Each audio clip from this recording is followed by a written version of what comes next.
Alors, pour ce qui est du visa à présent, il faut savoir que donc vous 90% des gens qui appliquent pour le visa doivent attendre jusqu'à un mois pour l'obtention. Donc, de nouveau, soyez très vigilants et faites votre demande de visa bien à l'avance. Et ne vous trompez pas, sélectionnez le visa adéquat par rapport au type de voyage que vous avez choisi de réaliser. Bon, il faut savoir que ce visa a aussi un coût. Il peut être gratuit dans certains cas, si c'est pour simplement des vacances qui sont en dessous d'un mois, alors ça sera gratuit. Mais si vous faites une demande de visa pour un Working Holiday Visa, donc pour un an, là vous êtes sur un budget d'environ 300 euros, un peu plus de 300 euros. Alors donc le visa, c'est quoi dans tous les cas? Peu importe le type de voyage que vous prévoyez de faire, le visa, c'est simplement le document officiel qui va être rattaché à votre passeport et qui va vous permettre simplement d'accéder au pays, d'être autorisé à voyager dans le pays, à y travailler ou non en fonction du type de visa que vous allez obtenir et à séjourner sur le pays pour une certaine durée plus ou moins déterminée. Alors, donc, pour faire votre demande, je vous invite simplement à vous rendre sur le site du gouvernement australien en tapant Gov Australia. Voilà, australia.gov.au, pardon.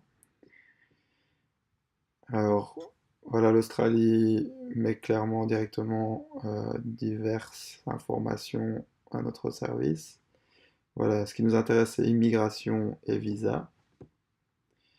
Vous cliquez directement sur Visa Finder, donc pour trouver finalement le type de visa qui correspond au voyage que vous voulez faire. Donc voilà, c'est assez bien fait. Vous pouvez voir qu'il y a directement euh, plusieurs possibilités, telles que voilà, si vous voulez partir en vacances, vous avez directement accéder à différents types de visas. Si c'est plus pour des études, si c'est plus dans un but lucratif, pour lancer une activité, pour y vivre. Voilà. Donc moi, je vais prendre le cas donc, qui était le mien, c'est-à-dire partir pour un an, donc partir pour un Working Holiday Visa, donc la possibilité de séjourner un an sur le territoire et de pouvoir y travailler légalement.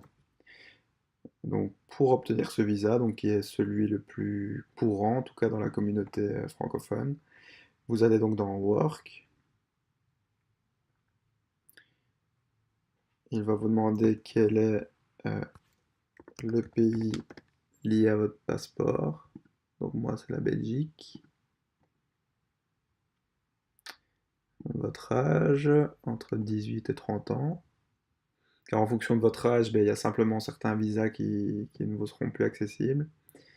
Est-ce que vous souhaitez rester temporairement ou de manière permanente? De manière temporaire. Après, libre à vous de choisir d'autres options en fonction de votre situation. Est-ce que vous êtes sponsorisé ou nommé? Donc ça, c'est dans le cas, en fait, si vous avez trouvé une entreprise, donc que ce soit à distance ou dans votre voyage précédent, si vous avez pu rencontrer une boîte, une société qui a décidé de vous sponsoriser et donc vous facilite simplement l'octroi de votre visa, car vous allez dans le but de travailler pour cette entreprise. Bon, nous ici, on n'est pas sponsorisé, donc on va taper non, je n'ai personne qui me sponsorise, malheureusement. Voilà. Donc après, en cliquant sur suivant, vous allez voir les différentes options, différents visas qui se proposent à vous. Donc voilà. Vous pouvez toujours comparer les différents visas si jamais vous vous posez certaines questions, que vous n'êtes pas certain à 100%. Vous pouvez toujours comparer les différents visas, peu importe les options que vous avez choisies au préalable. Mais là voilà, ce qui nous intéresse, c'est le Working Holiday Visa. Donc vous cliquez dessus. Comme vous pouvez voir, il y a 75% donc, des personnes qui appliquent pour ce visa qui le reçoivent dans les 18 jours. mais il y a, comme je vous disais, 90% qui reçoivent leur visa dans le mois, donc dans les 28 jours. Donc des fois, ça peut mettre jusqu'à un mois pour le recevoir.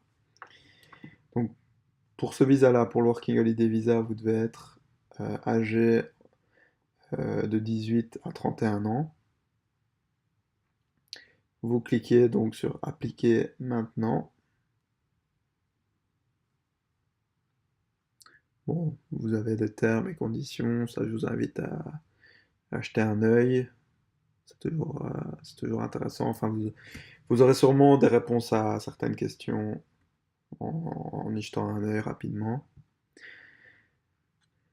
Alors ensuite, voilà, de nouveau, c'est encore des conditions, c'est le respect des valeurs et de la liberté qu'il y a en Australie. Bon voilà, ils vous mettent en garde sur certains points. Vous avez ensuite, voilà, vous avez un formulaire en fait à compléter qui vous prend entre 15 et 30 minutes. Ça dépend si vous avez toutes les informations sous la main ou non. Donc je vous conseille de vous munir de votre passeport, de tous vos papiers, de tous vos documents d'identité. Et de commencer à compléter tout ça. Donc bon, moi je vais pas compléter tout ça avec vous car ben, ce serait vous, ce serait vous donner toutes mes infos personnelles. Mais bon voilà, je peux du moins commencer. Donc votre nom de famille, votre prénom, le sexe, votre date de naissance. Moi je suis né en janvier 1993. Si vous êtes célibataire, divorcé, etc. Je n'ai jamais été marié. Votre ville, vous avez pu le voir avant dans la vidéo, j'habite l'Heureux. Et je suis en Belgique. Donc l'endroit où j'habite, la Belgique. Voilà, bon, ça je peux pas communiquer ça, vous comprenez bien, je peux pas communiquer ça à tout le monde ouvertement, mais voilà, donc après il y a vos informations personnelles qui concernent votre passeport, donc que vous avez obtenu donc au préalable, toutes les infos liées à votre passeport.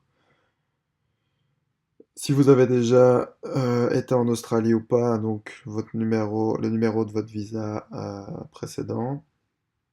Donc si c'est la première fois que vous y rendez, ne tenez pas compte de ça. Si vous avez des soucis médicaux et autres, enfin bon, voilà, vous avez plusieurs pages d'infos personnelles à compléter. À chaque fois, vous appuyez sur Next. Vous allez voir l'évolution progressive ici en haut, dans la barre de progression. Et voilà, vous en aurez pour entre 15 et 30 minutes. Et la majorité des questions suivantes concerneront finalement, on vous demandera voilà, si vous avez telle ou telle maladie, telle allergie, si vous avez des précédents au niveau judiciaire, donc si vous avez un casier judiciaire et autres, enfin voilà, toutes vos infos vraiment personnelles. Une fois que vous avez fini donc de compléter tout ça, vous allez avoir simplement un message de confirmation comme quoi ben, votre application, donc votre demande de visa, a bien été acceptée. Et on va se retrouver. Donc je vous invite à me retrouver dans la vidéo suivante pour la suite, car pour ce qui est du visa, ben, il ne vous reste plus qu'à attendre et de consulter régulièrement votre compte, donc sur le site du gouvernement australien, sur MyGov. Je vous conseille simplement de vérifier régulièrement où en est le statut de votre demande et à un moment donné, vous recevrez de toute façon un message, vous aurez la confirmation comme quoi votre visa est accepté. Voilà, donc on se retrouve dans la prochaine vidéo. Merci à vous.